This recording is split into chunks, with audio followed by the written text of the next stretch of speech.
Salut à tous, JCOM. On va parler de l'actualité de l'Olympique de Marseille avec le match d'hier soir en premier, la victoire 3-2 sur Angers, avec notamment le triplé de Milic, la qualification européenne acquise. On peut dire qu'elle est acquise puisqu'on a une différence de plus 7 et Lens à plus 1.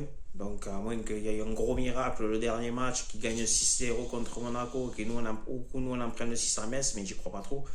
Donc, logiquement, on est qualifié pour l'Europa League.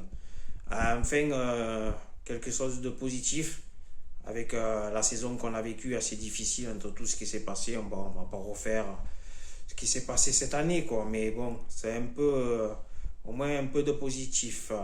Sur le match, je trouvais qu'on a bien débuté, notamment la première mi-temps. Une excellente première mi-temps de nos Olympiens avec une multitude d'occasions. Je pense que le score 1-0 à la mi-temps, il est un peu flatteur pour Angers parce qu'on aurait pu, je pense, creuser encore plus l'écart que ça. Après, en deuxième mi-temps, quoi, on a marqué un peu quasiment d'entrée, quoi. Après, on s'est mis un peu à l'abri, et puis après, on a eu un petit passage à vide, on va dire, avec deux buts qu'on peut éviter. Dans le premier, je pense que le premier, c'est une erreur de marquage de Rongier. Si je dis pas de conneries, c'est une erreur de marquage de Rongier. Et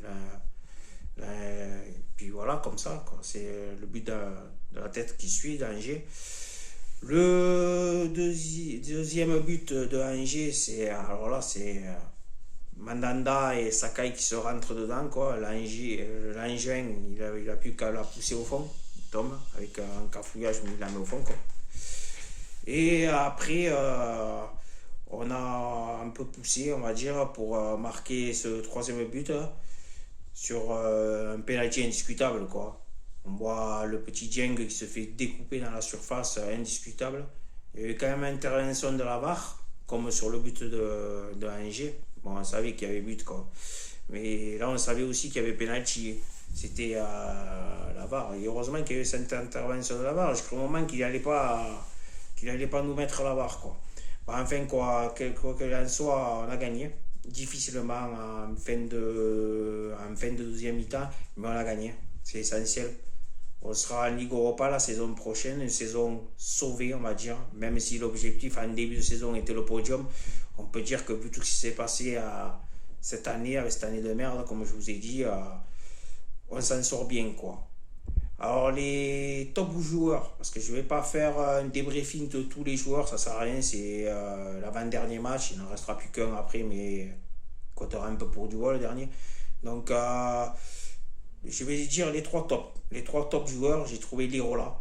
Lirola énorme encore sur son côté, Lirola, Milic énorme, triplé, et puis qui est arrivé Milic, je crois que le grand attaquant on l'a trouvé. On l'a cherché pendant des années. Et je pense, j'espère qu'on va conserver Milic et qu'on va conserver Lirola aussi. C'est deux valeurs sûres, il faut à tout prix les garder. Et le troisième top joueur, c'est pas évident de trouver un troisième. Il y a eu pas mal de joueurs qui ont été bons hier. Bon, allez, je vais dire Payet quand même. Pour la précision de sa passe, notamment sur le deuxième but, une passe à la paillette, quoi. Je pense qu'il est critiquable sur beaucoup de choses. Pas dans l'année, il a été critiquable parce que c'est un joueur qui fait pas trop attention à sa ligne et tout. Mais quand il est à 100%, c'est un joueur hors norme, Payet. C'est un joueur hors norme. Il a une qualité de passe que peu de joueurs de Ligue 1 ont. Excusez-moi pour le bégaiement. C'est la vérité. Donc après, dans l'ensemble, on a fait un match correct. Bon, c'est dommage qu'on prenne deux buts de gag, quoi. Deux buts qu'on peut éviter. On aurait pu gagner plus largement que ça, mais on ne va pas se faire la fine bouche. Il fallait gagner, on a gagné. Voilà. Donc maintenant, on est en Ligue Europa et on va pouvoir aborder le dernier match avec un peu plus de sérénité. Ensuite, on va parler. Et vous le savez, c'est l'actualité chaude de l'OM en ce moment. Tout le monde a les yeux rivés sur ça. C'est la vente, quoi. Déjà, croyez-vous qu'il y a une vente, moi, ou pas? Moi, je crois qu'il y en a une vente. Je ne sais pas si j'y crois parce qu'il y a eu beaucoup de déclarations qui font penser que ça va être vendu. Notamment, il y a eu une réunion dernièrement, vendredi dernier, avec tout le personnel. Ça, soi-disant qu'il y en a une autre le 20 réunion aussi. Et aussi, il y a eu des faits, quoi. Comment voulez-vous faire une équipe avec ma course? Il n'a plus de sous. Donc, il va falloir bien qu'il y ait ou une vente sèche ou un investisseur derrière. C'est obligé. Donc, moi, je crois à ce que dit Thibaut Vizarian, à ce que dit Hichem aussi.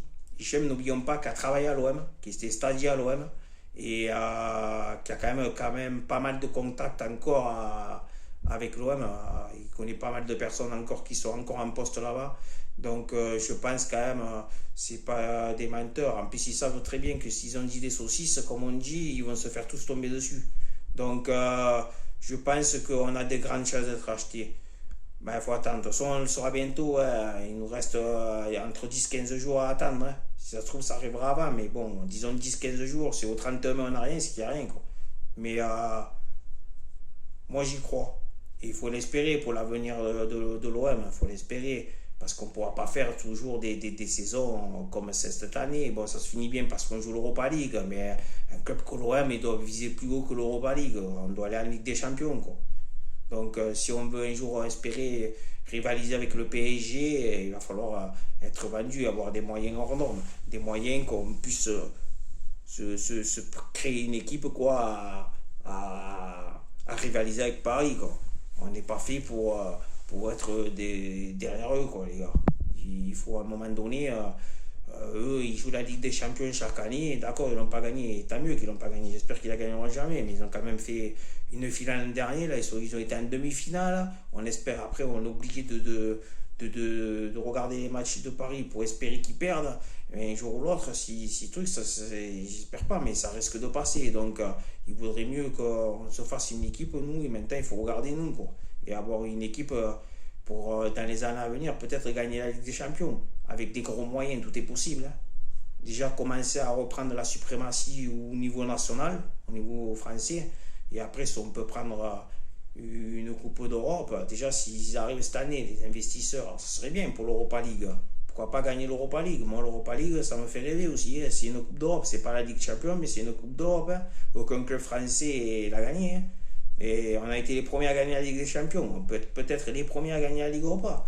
Pourquoi on n'y croirait pas? S'il y a vraiment les moyens qu'il faut, avec un bon recrutement, une direction avec chacun qui prend bien qui définit bien son poste pour faire du bon travail, pourquoi on n'y arriverait pas, quoi.